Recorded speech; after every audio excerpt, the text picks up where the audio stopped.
Roma no nació en ruinas, pero ya caminaba hacia ellas mucho antes de que Julio César diera su primer suspiro.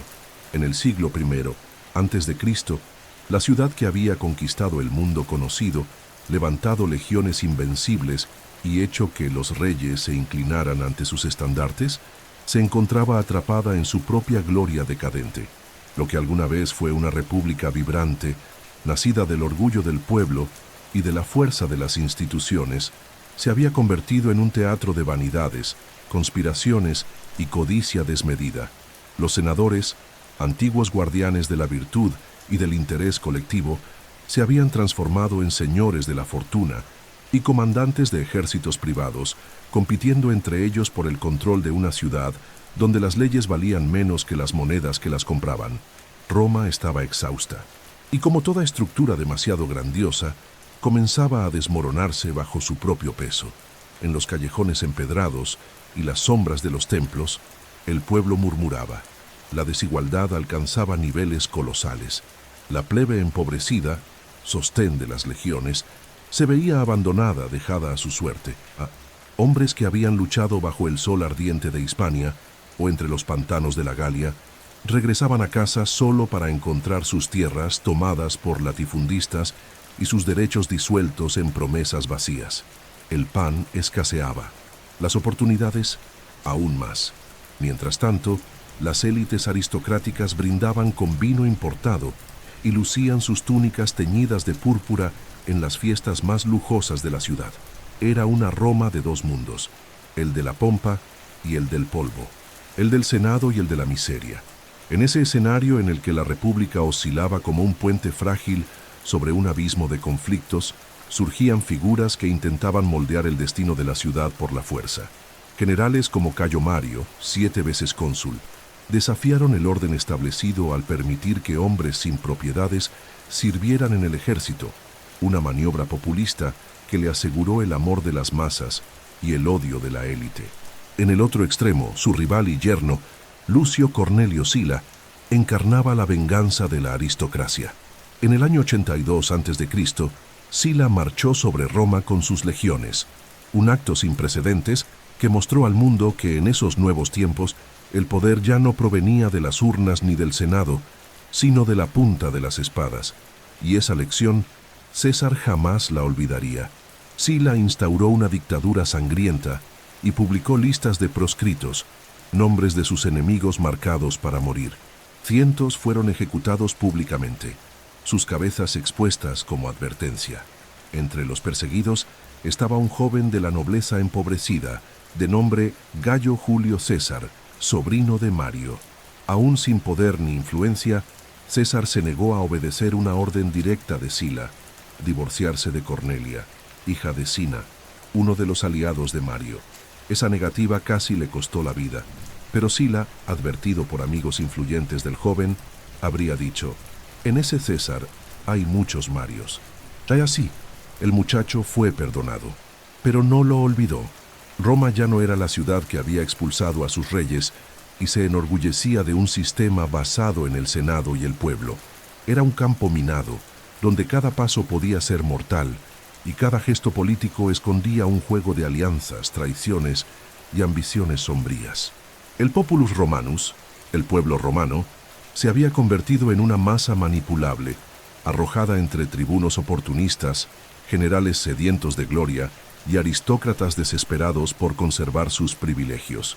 En ese pantano de contradicciones comenzaba a formarse un nuevo tipo de líder, alguien lo suficientemente noble para hablar con los poderosos, pero lo bastante cercano al dolor del pueblo para ser idolatrado. Alguien capaz de manejar tanto la espada como las palabras. Un hombre capaz de convertir su vida en un símbolo. Roma necesitaba un salvador o un conquistador. Julio César no creó el colapso de la República. Solo llegó en el momento exacto en que todo estaba a punto de derrumbarse.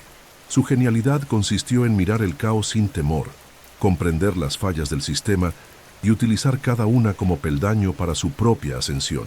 No fue el inicio de la tormenta, fue el relámpago que la iluminó. En la vastedad de una Roma al borde del colapso, nació un niño que sería tanto reflejo como catalizador del fin de una era. Gayo Julio César Vino al mundo el 12 de julio del año 100 a.C., según algunas fuentes, aunque otras fechas también circulan entre los antiguos cronistas. Hijo de una familia patricia, los Julios, que se enorgullecían de una línea ancestral ligada a Eneas y a la diosa Venus, César heredó más que un nombre noble. Heredó la tradición de un pasado glorioso y el peso de una decadencia inminente. Su padre, también llamado Gayo Julio César, era un político de prestigio moderado, mientras que su madre, Aurelia Cota, descendía de una familia influyente y respetada. Pero fue en la austeridad de su educación y en los ojos atentos de su madre donde el joven Julio encontró su primer campo de batalla, el de la disciplina, la ambición silenciosa y la astucia precoz. Desde joven, César demostró una característica poco común entre los hijos de la aristocracia. Sabía escuchar, observaba en silencio los juegos políticos de los adultos, los cambios de humor de los aliados, las palabras pronunciadas y, sobre todo, las no dichas. No era el más fuerte, ni el más rico ni el más influyente, pero desde temprano mostró una habilidad rara para moverse entre mundos con una elegancia que ocultaba intenciones feroces. Mientras otros buscaban prestigio a través de la ostentación, César invertía en algo más valioso, su reputación.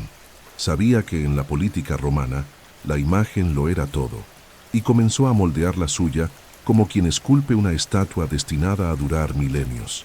En su juventud, Roma vivía los estertores de la guerra entre Sila y los partidarios de Mario, tío de César por afinidad. Apoyar a Mario, incluso después de su caída, colocó al joven patricio en rumbo de colisión con el dictador Sila. El episodio del matrimonio con Cornelia, hija de uno de los mayores enemigos de Sila, es emblemático. Cuando se le ordenó divorciarse, César se negó, un gesto impensable para alguien al inicio de su carrera, y pagó caro por ello. Tuvo que huir, cambiar de ciudad, esconderse en lugares remotos y enfrentar enfermedades y persecuciones. Pero sobrevivió, y sobrevivió con la cabeza en alto. Ese acto solitario de desafío contra el poder absoluto se convertiría en la primera señal de que, dentro de aquel joven delgado, había más que vanidad o locura. Había un proyecto, y ese proyecto era Roma. César fue forjado en el exilio, como tantos héroes clásicos. Lejos de los palacios y las grandes avenidas de la capital, enfrentó fiebres y hambre, sobornos y traiciones. Pero cada adversidad le sirvió como lección. Aprendió a negociar con bárbaros y senadores, a adaptar su discurso según el público y, sobre todo, a cultivar aliados en los lugares más improbables. Cuando Sila murió y sus enemigos comenzaron a resurgir desde las sombras, César regresó, no con armas, sino con palabras. Y con palabras inició su lenta, meticulosa e implacable ascensión. Para ascender en la vida pública, César eligió primero brillar como abogado y orador. Inspirado en figuras como Cicerón, viajó a Grecia, donde estudió con maestros de la retórica.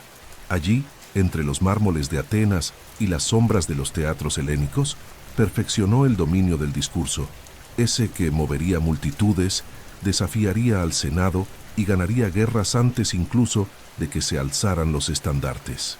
De regreso en Roma, comenzó a actuar en los tribunales, defendiendo casos difíciles, atacando con audacia a figuras poderosas y al mismo tiempo ganándose la simpatía del pueblo con discursos envolventes, llenos de empatía y fervor cívico.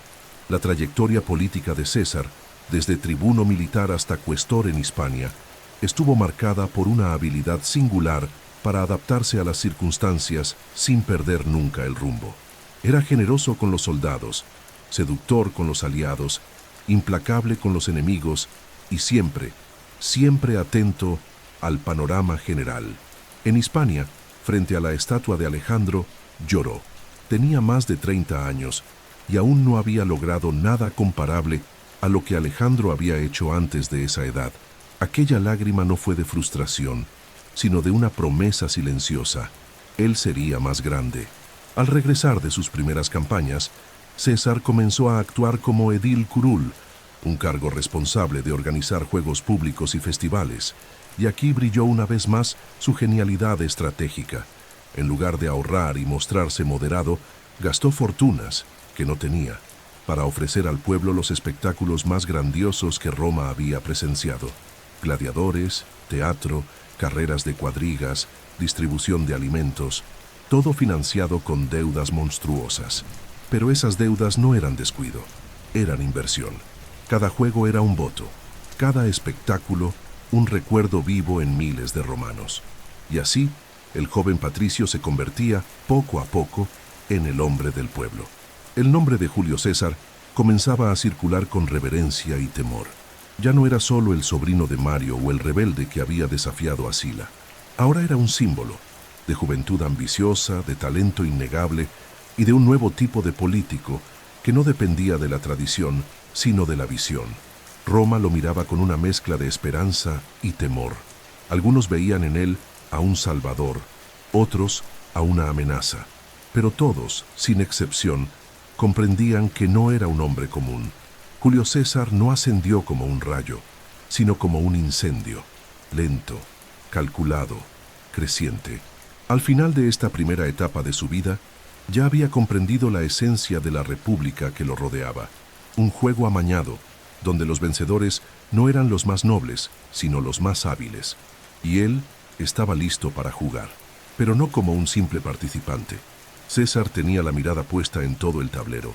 Julio César, el joven exiliado que desafió a Sila y sobrevivió a la tormenta, regresaba ahora a Roma no como un hombre transformado, sino como alguien que finalmente había comprendido los mecanismos invisibles que regían el destino de la república. El juego político era cruel, hecho de máscaras, alianzas efímeras, traiciones susurradas en pasillos oscuros y votos comprados con promesas y sangre. Y César, moldeado por el fuego de la adversidad y el estudio de las palabras, se había convertido en un maestro tanto del escenario como de los bastidores. Su regreso no estuvo marcado por victorias militares, sino por algo aún más poderoso: el dominio absoluto de la imagen pública, el arte de encantar multitudes y el talento casi sobrenatural de decir exactamente lo que cada oído deseaba escuchar. Entre los años 69 y 63 a.C., César ocupó cargos cruciales que prepararon el terreno para su ascenso final. Actuó como cuestor en la Hispania Ulterior, luego como edil curul y finalmente como pontífice máximo, el cargo religioso más importante de Roma. Cada paso era cuidadosamente calculado. Como edil, organizó espectáculos grandiosos, conquistando al pueblo con pan y circo, incluso contrayendo deudas colosales con acreedores como Craso, el hombre más rico de Roma. Como pontífice máximo, amplió su prestigio, vinculándose con la tradición religiosa y la ascendencia divina de su familia, pues los Julios afirmaban descender directamente de la diosa Venus. En una sociedad donde la política y la religión eran inseparables, ocupar el título de Pontifex Maximus no era solo simbólico, era estratégico.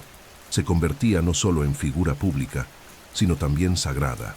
Pero el verdadero as bajo la manga de César era su oratoria. A diferencia de otros líderes que confiaban solo en la espada, César dominaba el lenguaje como un arma letal. Sus discursos en el foro reunían multitudes. Sabía alternar entre tonos solemnes e íntimos, entre la indignación controlada y la empatía cálida. Hablaba con el Senado como un igual, con los soldados como un hermano, con el pueblo como un padre afectuoso. Utilizaba metáforas heredadas de los griegos, referencias a los mitos romanos y, sobre todo, ejemplos concretos del sufrimiento del pueblo: el hambre, la injusticia, los soldados olvidados. Donde muchos veían números, él veía rostros, y Roma, cansada de promesas vacías, empezaba a creer de nuevo. Con cada discurso, César se fortalecía no solo como político, sino como símbolo. Las personas no votaban solo por él, votaban en él. Votaban por el hombre que rechazó el divorcio por amor, por el orador que ofrecía esperanza a los pobres, por el noble que no se escondía tras muros de mármol. Se convertía en un mito en construcción, moldeado no por mentiras, sino por una narrativa cuidadosamente conducida. Su imagen era omnipresente, en las calles, en los debates, en los templos, y esa imagen era más poderosa que cualquier ejército. Pero César sabía que el carisma por sí solo era volátil, necesitaba estructura, y fue así como se acercó a dos hombres fundamentales para el próximo acto de su trayectoria, Pompeyo Magno y Marco Licinio Craso. Pompeyo era el mayor general de su generación, celebrado por sus campañas en Oriente y adorado por sus veteranos. Craso, por su parte, era el hombre más rico de la ciudad, maestro de las intrigas y de los financiamientos secretos. Ambos se odiaban, pero veían en César un puente hacia sus propios objetivos. Y César, con su habilidad casi profética para comprender los deseos ajenos, propuso un pacto que cambiaría Roma para siempre: el Pontú Primer Triunvirato. Este acuerdo informal entre los tres hombres más poderosos de Roma selló el destino de la República. Pompeyo obtendría el reconocimiento oficial de sus conquistas y garantías para sus soldados.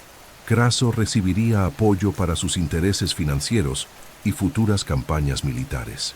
Y César, el vínculo entre los dos, aseguraría para sí el cargo de cónsul, la magistratura más alta de Roma, y poco después, el mando militar de provincias donde podría construir su propia gloria.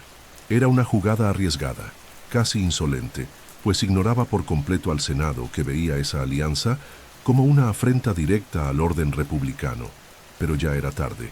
El pueblo apoyaba a César, los veteranos apoyaban a Pompeyo, los banqueros apoyaban a Craso, y Roma ya no era dueña de sí misma.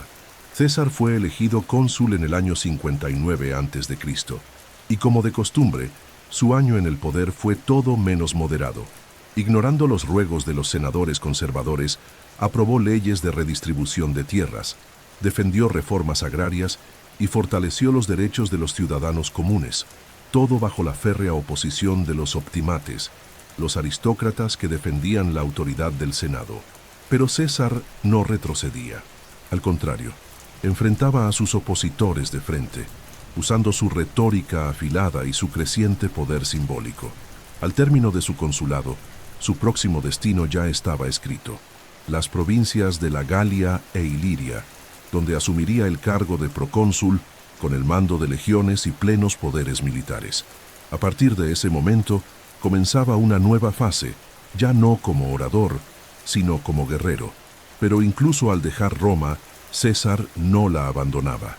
Sabía que para dominarla de verdad necesitaba más que aplausos, necesitaba conquista, y la Galia, aún dividida, rebelde y llena de tribus beligerantes, sería el escenario donde escribiría, con sangre y gloria, los capítulos más célebres de su leyenda. Roma, que alguna vez fue gobernada por reyes, cónsules y senadores, ahora se inclinaba en silencio ante un pacto no escrito, sellado no en mármol, sino en las sombras del poder. Clas Primer Triunvirato, como lo llamarían más tarde los historiadores, no era una institución oficial, ni estaba reconocido por las leyes republicanas. Era, en realidad, un acuerdo secreto entre ambiciones, un matrimonio de conveniencia entre tres hombres que, juntos, poseían lo que ningún otro político de Roma tenía: popularidad, riqueza y gloria militar. Julio César, Marco Licinio Craso y Pompeyo Magno convirtieron a Roma en su tablero privado, y cada uno de ellos movía las piezas según sus propios intereses, usando al Senado como cortina y al pueblo como escudo. Marco Licinio Craso, el mayor de los tres, era el símbolo viviente de la fortuna romana. Construyó su imperio financiero aprovechando incendios urbanos, comprando propiedades a ciudadanos desesperados y lucrando con el sufrimiento ajeno. Pero no era solo un usurero, también era un político astuto, que conocía los entresijos de la influencia como pocos. Soñaba con un prestigio militar que rivalizara con el de Pompeyo, pero sus fracasos en el campo de batalla, especialmente en su intento de sofocar la revuelta de Espartaco, aún manchaban su nombre con el barro de la crueldad y la indecisión. Craso necesitaba una nueva oportunidad, una provincia rica para conquistar, y aliados que suavizaran su imagen entre los populares. Pompeyo, por su parte, era el héroe del pueblo. Su fulminante carrera comenzó bajo el auspicio de Sila, pero su talento bélico lo volvió pronto indispensable. Derrotó a los piratas del Mediterráneo, aplastó enemigos en Oriente y restauró el prestigio de Roma en regiones olvidadas. Tenía ejércitos leales, veteranos que lo adoraban y el clamor popular a su favor. Pero el Senado se negaba a ratificar sus conquistas y a garantizar tierras para sus soldados desmovilizados, una afrenta que hirió su orgullo y lo dejó políticamente aislado. Pompeyo, aunque temido, estaba vulnerable, y César, con su aguda perspicacia, lo entendió antes que nadie. Fue César quien diseñó el pacto, vio en el resentimiento de Pompeyo y en la ambición de Craso las llaves para desbloquear su propio destino. El acuerdo era simple en esencia, pero revolucionario en aplicación. Los tres compartirían influencia sobre Roma, apoyarían mutuamente sus propuestas, protegerían sus intereses y juntos tomarían decisiones que afectarían a toda la República. Para sellar el acuerdo, César ofreció a su propia hija, Julia, en matrimonio a Pompeyo, un gesto no solo político, sino profundamente simbólico. Era la fusión de casas, la unión del general y el tribuno, la mezcla de poder militar y carisma popular en un solo cuerpo político. En el año 59 a.C., César asumió el consulado y utilizó de inmediato su cargo para honrar el pacto. Aprobó leyes de redistribución de tierras para los veteranos de Pompeyo, garantizó contratos lucrativos para los aliados financieros de Craso y distribuyó privilegios que silenciaron parte de la oposición senatorial. Sus métodos fueron duramente criticados por los conservadores, especialmente por Catón el Joven, símbolo de la vieja república, pero César los enfrentaba con una sonrisa. Sabía que el poder real ya no residía en las tradiciones ni en los discursos del Senado. Estaba en las calles, en los ejércitos, en los financiadores de campaña, y él dominaba cada uno de esos campos con una habilidad letal. Pero ese triunvirato, como todo pacto entre titanes, era inestable por naturaleza. César era el vínculo que mantenía unidos a Craso y Pompeyo. Cuando dejó Roma para asumir el gobierno de las provincias de la Galia e Iliria, la frágil alianza comenzó a deteriorarse. Craso envidiaba la fama creciente de César. Pompeyo, por su parte, se sentía incómodo con el brillo de su yerno, que empezaba a eclipsarlo en el corazón del pueblo. La muerte de Julia, en el año 54 a.C., fue el primer golpe fatal para la unión. Sin ella, el lazo afectivo entre César y Pompeyo se deshizo. Quedaba solo el pacto político, que poco a poco se desmoronaba con las tensiones crecientes. Aún así, durante los primeros años en la Galia, el triunvirato mantuvo su fuerza. Craso recibió el mando de Siria, donde planeaba una campaña contra los partos, un intento por alcanzar, al fin, la gloria militar que tanto deseaba. Pero esa expedición sería su ruina. En el año 53 a.C., en la batalla de Carras, Craso fue derrotado de forma humillante y brutal. Sus legiones fueron masacradas y él mismo fue asesinado en circunstancias grotescas. Se dice que le vertieron oro fundido en la garganta como castigo simbólico por su codicia. Con su muerte, el trípode que sostenía el poder paralelo en Roma colapsó. Pompeyo, ya sin César cerca y sin Craso como contrapeso, comenzó a acercarse al Senado. Recibió poderes extraordinarios para mantener el orden. Fue nombrado cónsul único en el año 52 a.C. y comenzó a actuar como defensor del orden republicano, el mismo sistema que antes lo despreciaba. El enfrentamiento entre Pompeyo y César se volvió inevitable. Dos antiguos aliados, ahora rivales, marchaban hacia un choque final que no sería solo político, sino civilizacional.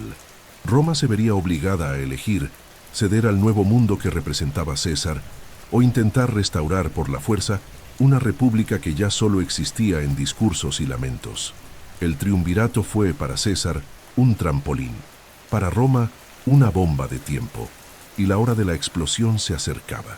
Cuando Julio César dejó Roma para asumir el gobierno de las provincias de la Galia Cisalpina, la Galia Transalpina y la Iliria, pocos senadores comprendieron la profundidad del plan que se estaba gestando. Para muchos era solo otro político apartado temporalmente del escenario central. Pero César no veía la Galia como un cargo administrativo, la veía como el teatro ideal para construir su verdadera grandeza. Era en la guerra donde los hombres se convertían en leyendas, y la Galia, salvaje, fragmentada e indomable, le ofrecía el escenario perfecto para transformar su nombre en inmortalidad. La Galia no era una tierra unificada. Era un mosaico tribal, compuesto por pueblos celtas orgullosos, guerreros feroces, druidas influyentes y ciudades independientes, frecuentemente enfrentadas entre sí. Llevaba siglos resistiendo la influencia romana, y su vasto e incontrolable territorio representaba un desafío logístico y militar inmenso. Pero justamente eso era lo que hacía irresistible la campaña para César. Un territorio difícil era la excusa perfecta para mantener un ejército propio, lejos de la vigilancia directa del Senado y por tiempo indefinido. Mientras fingía proteger los intereses de Roma, él estaba construyendo su propio imperio. César inició su ofensiva en el año 58 a.C., bajo el pretexto de defender la provincia romana de la amenaza de los helvecios, una tribu que buscaba migrar hacia el oeste. Fue una jugada estratégica. Al presentarse como defensor de la frontera, ganaba legitimidad, y al derrotar a los helvecios, ganaba territorio. La victoria fue decisiva, pero el verdadero premio fue político. Roma veía a César como un héroe. A partir de ahí, inició una serie de campañas brutales y brillantes contra diversas tribus: los suevos, los belgas, los nervios, los eburones. Cada batalla era narrada con riqueza de detalles en los informes enviados a Roma, y luego en su famoso comentario, el Firu, de Bello Gallico, donde César relataba sus hazañas con una mezcla de sobriedad militar y teatralidad calculada. No era solo un general, era su propio historiador, y eso marcaba la diferencia. Mientras destruía aldeas y sofocaba revueltas, César escribía para el pueblo romano la historia que quería que recordaran, la del hombre que llevó la civilización hasta los márgenes de la barbarie. Pero la realidad era mucho más sombría. Tribus enteras fueron aniquiladas, pueblos incendiados, prisioneros esclavizados. Se estima que casi 1 millón de galos murieron o fueron reducidos a la servidumbre a lo largo de la campaña. Y aún así, su nombre resonaba en Roma como el de un libertador. El arte de la guerra se unía al arte de la propaganda. El punto culminante de la conquista llegó en el año 52 a.C., cuando César enfrentó a su enemigo más formidable, Vercingétorix, líder de los arvernos. Joven, carismático y estratega brillante, Vercingétorix logró unificar tribus rivales en una resistencia sin precedentes contra los romanos. La campaña culminó en el Visitio de Alesia, una de las operaciones más extraordinarias de la historia militar. César, sitiando la ciudad, fue a su vez rodeado por un ejército de refuerzo enemigo.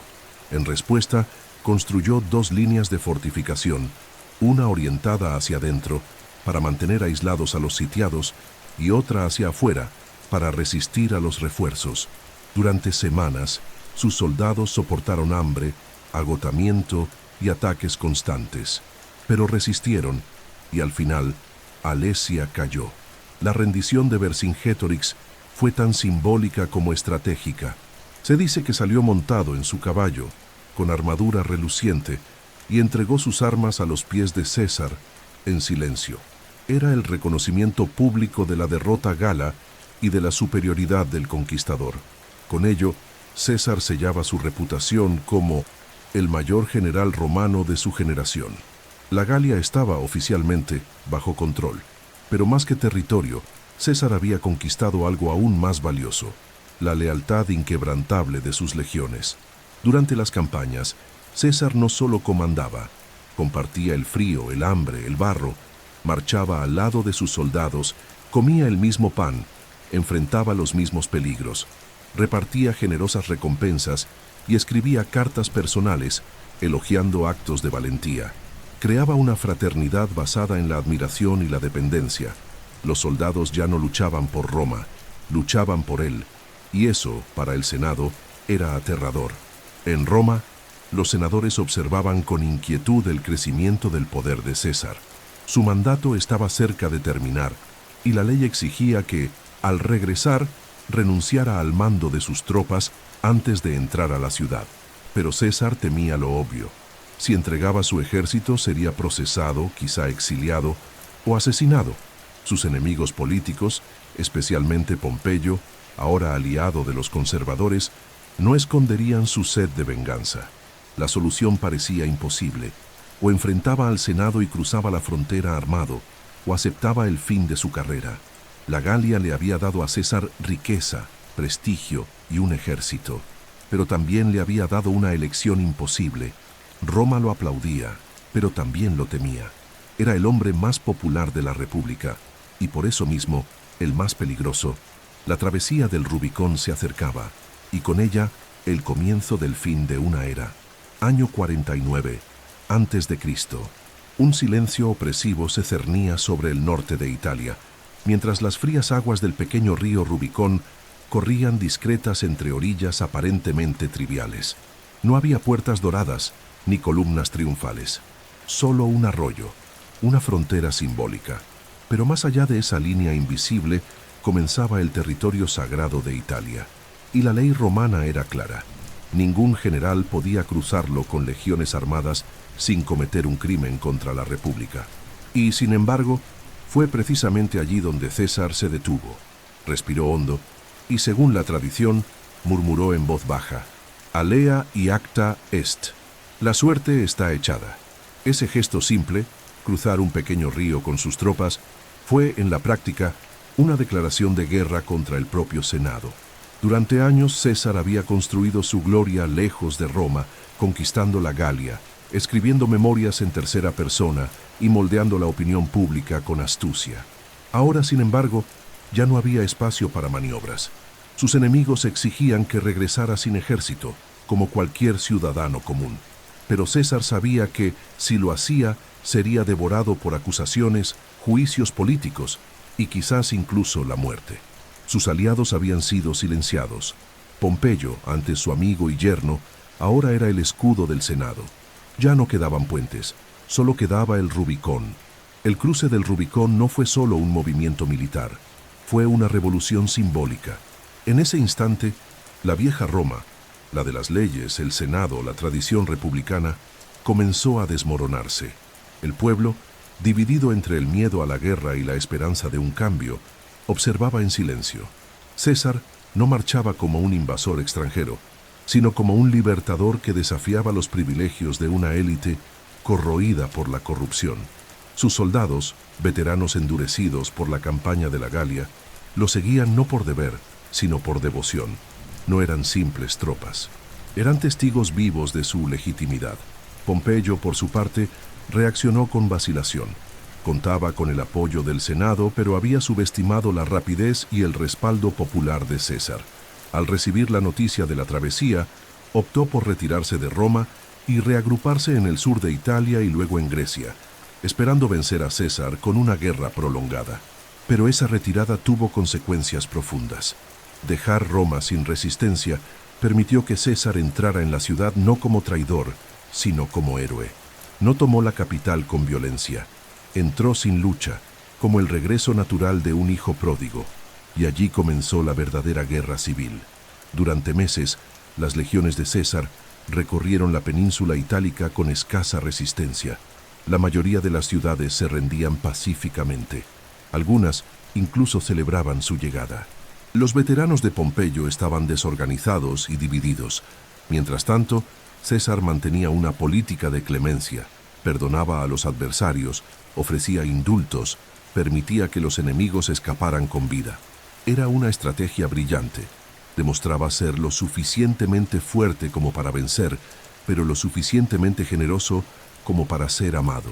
Los republicanos conservadores como Catón veían esto como demagogia, pero para el pueblo César era el rostro de una nueva Roma, más justa, más humana.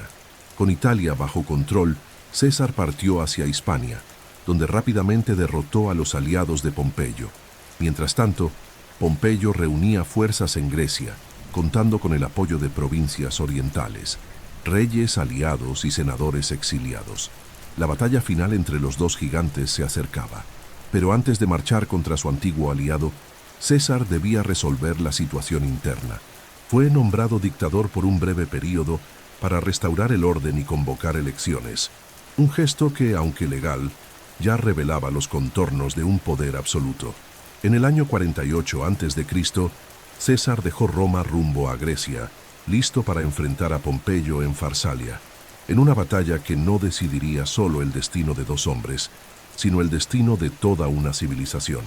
El cruce del Rubicón, aunque rápido y aparentemente simple, permanece como uno de los actos más impactantes de la historia occidental.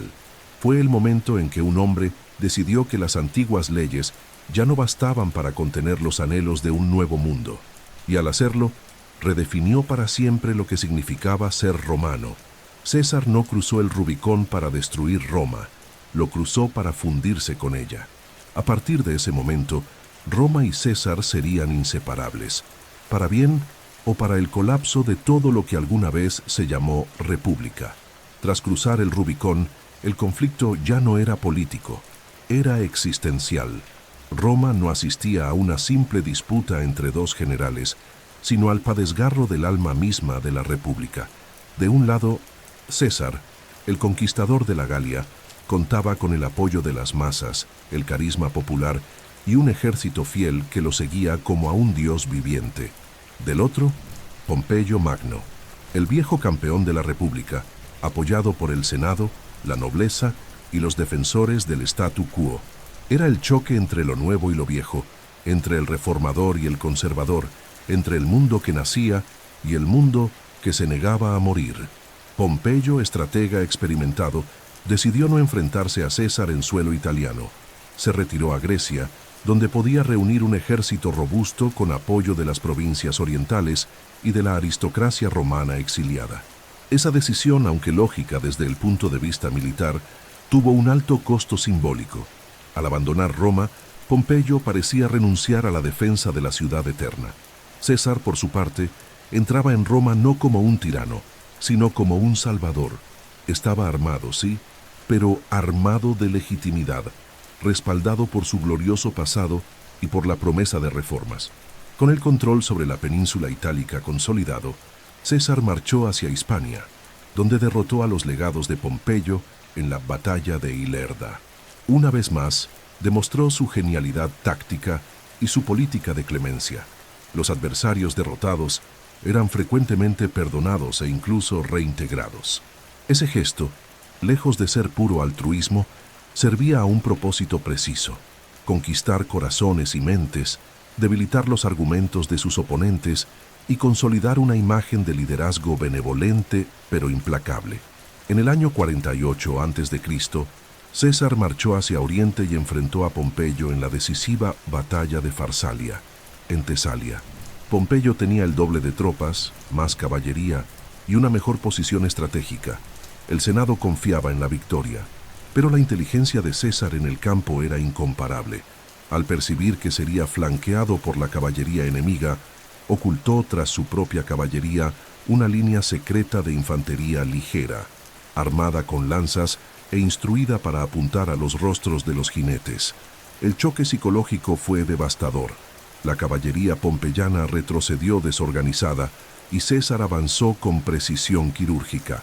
Pompeyo fue derrotado humillantemente. Huyó con pocos hombres, dejando atrás no solo soldados muertos, sino también el sueño de una república invencible. Pompeyo buscó refugio en Egipto, donde esperaba apoyo político, pero el destino fue cruel. El joven faraón Ptolomeo XIII, deseando agradar a César y evitar involucrarse en una guerra romana, ordenó su muerte. Pompeyo fue asesinado en la playa, decapitado por traidores egipcios.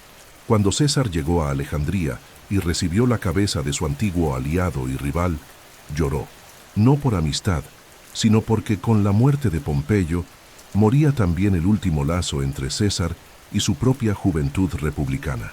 Egipto, entonces sumido en una guerra civil entre Ptolomeo y su hermana, Cleopatra VII, se convirtió en el escenario de otro giro histórico. César decidió intervenir a favor de Cleopatra, y lo que comenzó como una alianza estratégica pronto se transformó en un romance legendario. Cleopatra, inteligente, culta, ambiciosa, veía en César al aliado perfecto para restaurar su trono. César, por su parte, veía en ella la posibilidad de extender su influencia al mundo helenístico. La relación escandalizó Roma, especialmente tras el nacimiento de Ptolomeo César, conocido como Cesarión, el supuesto hijo de ambos. Tras restaurar a Cleopatra en el trono y vencer a las fuerzas de Ptolomeo en la batalla del Nilo, César permaneció en Egipto durante un largo periodo. Cuando finalmente regresó al mundo romano, marchó a Asia Menor, donde derrotó al rey Farnaces II del Ponto en una campaña relámpago. La victoria fue tan rápida y contundente que la resumió en 3 palabras eternas: Veni, vidi, vici. Vine, vi, vencí. Al regresar a Roma, César era el señor de todo el mundo romano. Sus enemigos estaban muertos o rendidos. Sus legiones habían triunfado en 3 continentes. El Senado, ahora sumiso, le concedió títulos extraordinarios: dictador por 10 años, cónsul vitalicio y hasta el derecho de nombrar a la mitad de los magistrados. Su rostro fue acuñado en monedas, sus estatuas erigidas en templos. Pero entre tanta gloria creciente, César comenzaba a mostrar signos de que no estaba satisfecho. No le bastaba con ser el más poderoso de Roma. Quería ser Roma. Esa ambición, grandiosa a los ojos de sus aliados, intolerable a los de los puristas, empezaría a sembrar la tragedia. La guerra civil entre Pompeyo y César había terminado, pero surgía un nuevo conflicto, invisible, silencioso, más letal que los campos de batalla. La guerra entre la memoria de la República y la voluntad de un solo hombre. Roma estaba acostumbrada a recibir generales victoriosos, pero jamás había estado ante alguien como Julio César.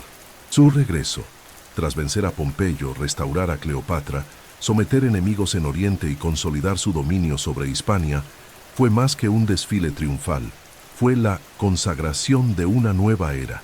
Roma, fatigada por décadas de guerras civiles y corrupción senatorial, miraba a ese hombre no solo como un comandante, sino como el arquitecto de un nuevo orden. Y César, plenamente consciente del momento histórico que vivía, comenzó a redibujar los cimientos de la República con manos firmes, ojos visionarios y una prisa que solo los inmortales se atreven a cultivar. A diferencia de los antiguos dictadores, que asumían el poder temporalmente en tiempos de crisis, César quería algo más profundo: una revolución institucional sin sangre. Al asumir el cargo de dictador, primero por 1 año, luego por 10 y finalmente de por vida, no destruyó el Senado, lo vació. Aumentó el número de senadores de 600 a 900, llenando los nuevos escaños con sus aliados y protegidos. El Senado seguía existiendo, sí, pero su voz se convertía en un eco obediente de la voluntad de César. Era una estrategia brillante: preservar la apariencia de la República mientras el poder real se concentraba en un solo nombre. Pero su ambición no se limitaba a la política. César era ante todo un reformador. Sabía que el poder que no beneficia al pueblo es efímero. Por eso inició una serie de transformaciones que tocaron todos los aspectos de la vida romana. El calendario, por ejemplo, fue reorganizado en base al ciclo solar egipcio. Nacía el calendario juliano, con 365 días y un año bisiesto cada 4. Una estructura que, con pequeñas modificaciones, sigue vigente hasta hoy. Ya no se trataba solo de controlar las legiones o el Senado. César ahora controlaba el tiempo. En lo económico, redistribuyó tierras, redujo la deuda pública y limitó el número de beneficiarios del trigo estatal, buscando frenar el parasitismo urbano. Concedió ciudadanía a diversas regiones de la Galia, estableció colonias en territorios estratégicos, garantizó beneficios a los veteranos y hasta reorganizó el sistema de impuestos en las provincias, eliminando intermediarios corruptos. Con estas medidas, no solo fortalecía su base de apoyo, sino que también creaba una maquinaria administrativa sólida, eficiente y leal a él personalmente. Roma dejaba de ser una suma de clientelas locales y se convertía en un cuerpo único, palpitante, unificado por la autoridad de un solo cerebro. César también sabía jugar con los símbolos. Aceptó honores divinos, colocó su estatua entre los dioses en los templos, fue nombrado padre de la patria, vistió el manto púrpura de los reyes y comenzó a ser llamado imperator con creciente frecuencia. En una ciudad que había expulsado a sus reyes siglos atrás, esos gestos despertaban incomodidad. Sus adversarios susurraban: «¿Quieres ser rey?». Y aunque César rechazaba formalmente la corona, los signos se acumulaban. Cuando Marco Antonio intentó coronarlo públicamente durante las Lupercales y él la rechazó ante el pueblo, algunos aplaudieron su humildad. Otros vieron una puesta en escena. La frontera entre la república y la monarquía se volvía cada vez más difusa. Pero el mayor peligro para César no venía del pueblo, venía de sus propios iguales. Los senadores, herederos de una tradición milenaria, observaban impotentes la erosión de sus privilegios. Los más antiguos sentían que sus nombres, antes sagrados, ahora se inclinaban ante nuevos hombres sin pasado, elevados por César. Los jóvenes, privados de aspiraciones políticas legítimas, veían el futuro secuestrado. La clemencia de César, paradójicamente, fue un error estratégico. Perdonó a muchos que, en el fondo, soñaban con verlo muerto. Y había otro sentimiento, difuso, difícil de nombrar, pero fácil de sentir. César se volvía demasiado grande. Su presencia eclipsaba a todos los demás. Nada florecía a su sombra. Incluso sus aliados, como Bruto y Casio, empezaban a cuestionar el rumbo que tomaba la ciudad. Los murmullos de que Roma estaba, de hecho, bajo una nueva monarquía, crecían como malas hierbas en los pasillos del Senado. La idea de una conspiración antes impensable comenzaba a discutirse en susurros nerviosos, miradas cómplices y apretones de manos silenciosos. No era solo una cuestión política, era más un dilema existencial. O Roma eliminaba a César o aceptaba que nunca más sería una república. Pero César, absorbido por su grandeza, ignoraba las señales, o quizás las veía, pero confiaba demasiado en su prestigio, en su clemencia pasada, en su historia personal, con cada uno de los que ahora tramaban su final. Tal vez creía que Roma lo amaba demasiado como para matarlo. O quizás sabía, en el fondo, que un hombre como él no muere en el silencio de la vejez, muere para en la cumbre, como un cometa que se niega a apagarse lentamente. Y así, mientras reformaba los calendarios, reescribía leyes y planeaba una nueva campaña hacia Oriente, donde soñaba con derrotar a los partos y compararse con Alejandro Magno. César se acercaba a la muerte con la misma altivez con la que cruzó el Rubicón. La ciudad que había salvado se preparaba para traicionarlo, y el Senado, convertido en teatro, pronto sería el escenario de su tragedia final. Roma había conocido traiciones, conspiraciones y tiranías, pero nada la había preparado para lo que ocurriría en las entrañas del Senado el 15 de marzo del año 44 a.C., los idus de marzo, como serían recordados para siempre. Allí, en el corazón de la República, donde habían nacido las leyes, donde hablaban los cónsules y donde los dioses eran consultados desde hacía siglos, un puñado de hombres, tomados por el miedo y la nostalgia de un pasado moribundo, alzaría sus dagas no solo contra un hombre, sino contra el propio tiempo. Julio César, dictador vitalicio, señor de Roma, reformador incansable y símbolo viviente de una nueva era, caminaba hacia el teatro de Pompeyo, donde el Senado se reunía temporalmente mientras la curia estaba en reformas. El lugar, irónicamente, había sido construido por Pompeyo, su antiguo aliado y luego rival, cuya sombra se cernía sobre ese momento con una intensidad casi simbólica. Para quienes creían en los presagios, estos estaban por todas partes. Relámpagos cruzaban el cielo. Los pájaros se comportaban de forma extraña. Su esposa, su Calpurnia, había soñado con su muerte y le rogó que no saliera ese día. Pero César, envuelto en su aura de invencibilidad, sonrió. Lo que está destinado a suceder, sucederá.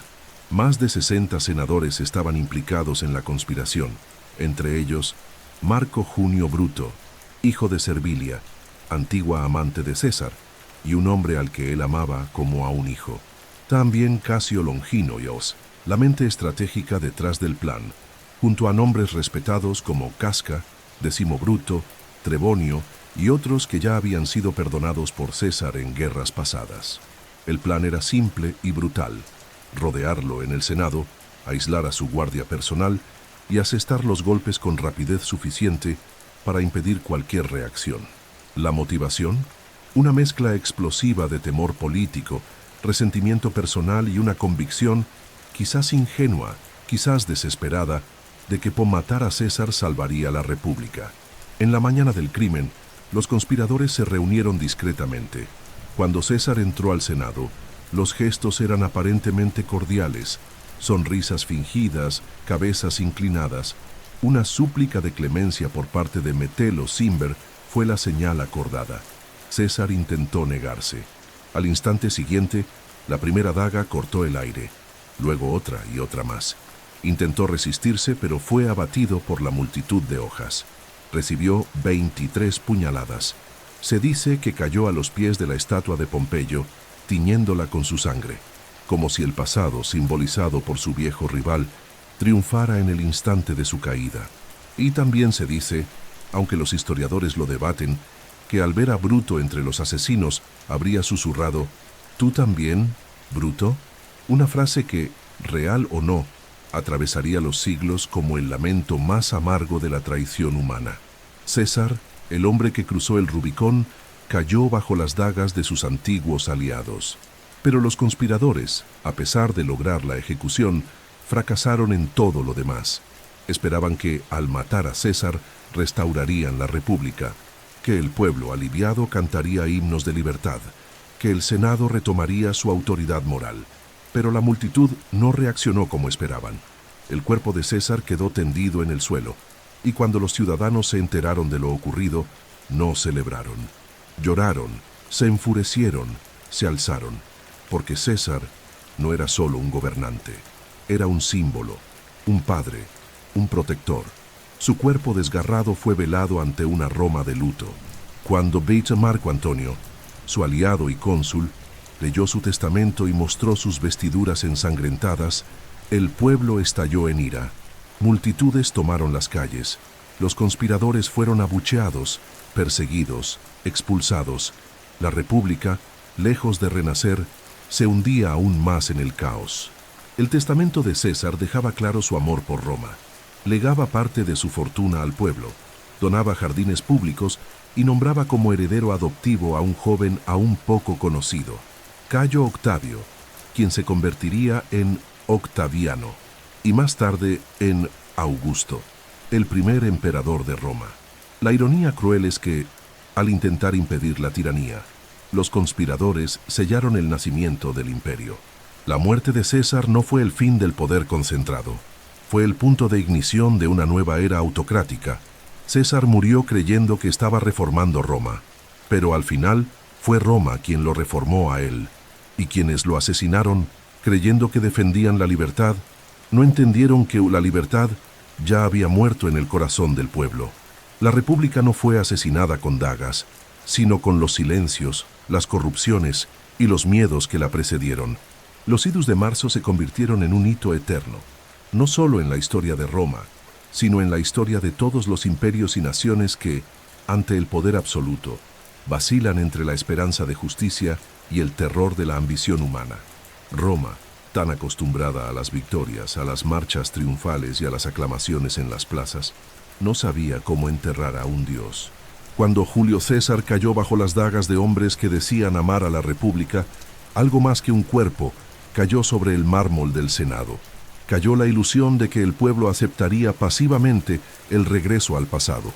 Lo que los conspiradores esperaban como una liberación fue sentido como un sacrilegio, porque César, más que dictador, era símbolo, era padre, era futuro. Y Roma, huérfana de su dictador, se desbordó en luto y en furia. El funeral de César fue un espectáculo que mezclaba devoción, teatro y revuelta. Marco Antonio, el cónsul que había compartido el poder con él, asumió el papel de orador fúnebre. Y allí, frente al pueblo, su discurso no fue una elegía, fue una chispa. Vestido de negro con la toga manchada de sangre en sus manos, Marco Antonio expuso las heridas del dictador y de la ciudad al mismo tiempo. Citó sus obras, sus leyes, su clemencia, y luego reveló el testamento. César había dejado dinero a cada ciudadano romano y donado sus jardines a la ciudad. Incluso en la muerte, pensó en el pueblo. Las palabras inflamaron los corazones. El llanto se convirtió en grito, el duelo en furia. Las multitudes rompieron el silencio de las calles y avenidas. Levantaron una pira funeraria improvisada en el foro romano, justo allí, frente a la estatua de César. El fuego consumió el cuerpo y encendió el alma de Roma. El pueblo tomó las armas, saqueó las casas de los conspiradores y sembró el caos por la ciudad. Bruto, Casio, Decimo y los demás huyeron apresuradamente, protegidos por guardias o escondidos por aliados. Habían matado al hombre, pero no al mito. El Senado, que soñaba con recuperar su autoridad, quedó reducido a la impotencia. No pudo contener la revuelta popular ni restaurar el orden. La autoridad moral estaba ahora en manos de Marco Antonio, quien emergía como heredero político y protector del legado de César. Pero había un nuevo jugador en el tablero: Cayo Octavio, sobrino nieto y heredero adoptivo de César. Un joven de solo 19 años, delgado, discreto, pero astuto y movido por una determinación silenciosa. Octavio llegó a Roma bajo sospecha. Muchos senadores lo subestimaron, creyéndolo demasiado débil para los juegos brutales del poder. Pero él traía algo que ningún otro poseía: el nombre de César. Y con él, la lealtad de los veteranos, el respeto de las ciudades aliadas y la simpatía del pueblo. Rápidamente, formó un delicado y peligroso equilibrio con Marco Antonio, compartiendo el control político de Roma mientras los asesinos de César se escondían en Oriente, reorganizando sus fuerzas para intentar recuperar la ciudad. El luto colectivo no fue solo emoción, se convirtió en movimiento político. Se erigieron estatuas de César, su nombre comenzó a ser venerado. Fue declarado divino por el Senado, Divus Julius, convirtiéndose en el primer ciudadano romano oficialmente deificado. En cuestión de meses, César ya no era solo recordado, era adorado. Los que habían derramado su sangre eran ahora perseguidores de los dioses. Las consecuencias de su muerte fueron inmediatas y violentas. El intento de restaurar la república fracasó antes de comenzar. El pueblo, que antes aceptaba la autoridad del Senado como una tradición, comenzó a verlo como un obstáculo para la justicia, y los hombres que antes gritaban por libertad, ahora clamaban por un nuevo César, alguien que devolviera la estabilidad, el pan, el orden. Roma, una vez más, pedía un emperador, aunque aún no lo nombrara así. El duelo por César moldeó el destino de Roma más profundamente que cualquier reforma que hubiera promulgado en vida, porque murió en la cumbre, en el centro, en el momento exacto en que su ausencia se sentiría con fuerza arrolladora, y eso, más que sus campañas, más que sus leyes, inmortalizó su figura. Las calles de Roma no volverían a ser las mismas. Las plazas no volverían a resonar con simples discursos senatoriales. Algo había despertado, una nueva mentalidad, una nueva relación entre el pueblo y el poder. Los días de la República, aunque aún vivos en el papel, habían sido sepultados junto al cuerpo de César, y del dolor, de la ira y de la nostalgia colectiva, pronto emergería un nuevo mundo, el imperio. La muerte de Julio César no restauró la República. Al contrario, desnudó sus debilidades de forma irreversible. Lo que siguió no fue la reconstrucción de instituciones republicanas, sino un nuevo ciclo de guerras, conspiraciones y purgas, cuyo desenlace no dejaba dudas. Roma jamás volvería a ser lo que fue. Y entre los escombros dejados por el asesinato de César, emergía un nuevo protagonista desde las sombras, con una frialdad casi divina y una paciencia de mármol: Gayo Octavio, que pronto sería conocido como Augusto. Octavio no era soldado, no era general, no era senador. Era un joven de 19 años, frágil de salud, criado entre libros y retórica, pero tenía algo que ningún otro hombre podía reclamar. Era hijo adoptivo y heredero político de César, conforme al testamento registrado y reconocido legalmente. Más que eso, ahora cargaba el nombre del muerto más amado y más temido de la historia de Roma. En poco tiempo, aprendería a usar ese nombre con una habilidad que ni siquiera César había tenido. La sangre de su tío abuelo fluía en él solo simbólicamente, pero la mucha ambición silenciosa, el cálculo implacable y el don de manipular hombres y símbolos le eran tan naturales como respirar. Poco después de la muerte de César, Octavio viajó desde Apolonia hasta Roma. La ciudad estaba en caos. Marco Antonio, antiguo aliado de César y cónsul en funciones, intentaba consolidar su posición como sucesor natural del dictador, controlando fondos públicos y el aparato militar. Pero con la llegada de Octavio, nacía una nueva disputa por la legitimidad que dividiría Roma una vez más. El Senado, temiendo a Antonio, vio en Octavio una herramienta útil. Antonio, por su parte, subestimó al joven, y Octavio, con precisión quirúrgica, explotó el orgullo y el miedo de ambos bandos. A partir del año 43 a.C., Octavio empezó a reunir apoyo entre los veteranos de César, prometiendo justicia contra los asesinos y al mismo tiempo presentándose como restaurador del orden. En una jugada audaz, marchó hacia Roma con sus tropas, no para conquistar la ciudad, sino para exigir un lugar legítimo en el poder. Fue elegido cónsul, y así comenzó a actuar con autoridad legal, preparando el terreno para su venganza. Pero la venganza no llegaría sola. Octavio sabía que no podría derrotar a Casio y Bruto, los principales asesinos de César, solo con juventud. Necesitaba una alianza. Y así, en noviembre del año 43 a.C., se formó el segundo triunvirato: Octavio, Marco Antonio y Lépido. A diferencia del primero, este triunvirato tenía fuerza legal, otorgada por ley. Los tres hombres recibieron poderes absolutos por 5 años para restaurar la República, un eufemismo para reorganizar Roma bajo control militar. El primer acto fue de sangre. Publicaron listas de proscritos, ciudadanos condenados a muerte sin juicio. Cicerón, el mayor orador de la República y crítico feroz de Antonio, fue incluido y ejecutado. La ciudad cayó en el terror. Se confiscaron propiedades, se destruyeron familias. Pero a ojos del pueblo, los triunviros eran instrumentos de la justicia cesariana. La sangre era el precio de la estabilidad. Mientras tanto, Bruto y Casio consolidaban fuerzas en Oriente. La guerra era inevitable. En el año 42 a.C., las fuerzas del triunvirato enfrentaron a los asesinos de César en la batalla de Filipos, en Macedonia. Antonio comandó una parte de las tropas, Octavio otra. La lucha fue brutal. Bruto y Casio fueron derrotados. Ambos se suicidaron. La República, aunque herida, exhaló allí su último aliento.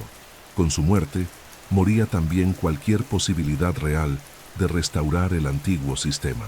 Con los rivales eliminados, el triunvirato se desmoronó desde dentro. Lépido fue rápidamente apartado por Octavio, reducido a una figura simbólica, y la relación entre Octavio y Antonio se deterioraba rápidamente. Antonio pasaba largos periodos en Egipto, donde su relación con Cleopatra, reina y antigua amante de César, se fortalecía. Juntos proclamaron a Cesarión, el hijo de Cleopatra con César, como verdadero heredero. Para Octavio eso fue más que un insulto. Fue un ataque directo a su legitimidad. Octavio, maestro de la propaganda, comenzó a construir una imagen de Antonio como traidor a los valores romanos. Mientras él, Octavio, encarnaba la modestia, la tradición y la disciplina romana, Antonio era retratado como un hombre rendido al lujo oriental, esclavo de una reina extranjera. La campaña fue eficaz. El pueblo se volvió contra Antonio. El Senado, bajo control de Octavio, declaró la guerra, no a Antonio, sino a Cleopatra. El enfrentamiento final llegó en el año 31 a.C., en la costa de Grecia, en la batalla naval de Accio. La flota de Octavio, liderada por Agripa, su brillante comandante, rodeó y derrotó a las fuerzas de Antonio y Cleopatra. La pareja huyó a Egipto, donde, un año después, ambos se suicidaron, prefiriendo la muerte al espectáculo de ser exhibidos como trofeos del nuevo amo de Roma. Con sus rivales eliminados, Octavio regresó a Roma, no como general ni como tirano, sino como salvador. En el año 27 a.C., rechazó formalmente el título de rey y ofreció al Senado todos sus poderes. En respuesta, fue aclamado como Augusto, el venerable, el consagrado por los dioses. Recibió el título de príncipe, el primer ciudadano. El imperio había nacido, no por decreto, sino por aclamación. Era una república solo de nombre. En la práctica, el poder estaba concentrado en un solo hombre, pero ese hombre era discreto, moderado, paciente. Augusto no quería parecerse a César, quería perdurar, y lo logró. Bajo su mando, Roma vivió uno de los periodos más largos de paz de su historia, la Pax Romana. Se abrieron caminos, se fundaron ciudades, se reforzaron fronteras, y el imperio, antes solo una idea, se volvió una realidad tangible y eterna. César abrió las puertas, pero fue Augusto quien las cruzó y creó una Roma que ya no pertenecía a los dioses, sino a los hombres que sabían dominar el tiempo, el poder y la memoria. El cuerpo de Julio César reposa desde hace siglos bajo las cenizas del tiempo, pero su sombra jamás dejó de caminar sobre el mundo.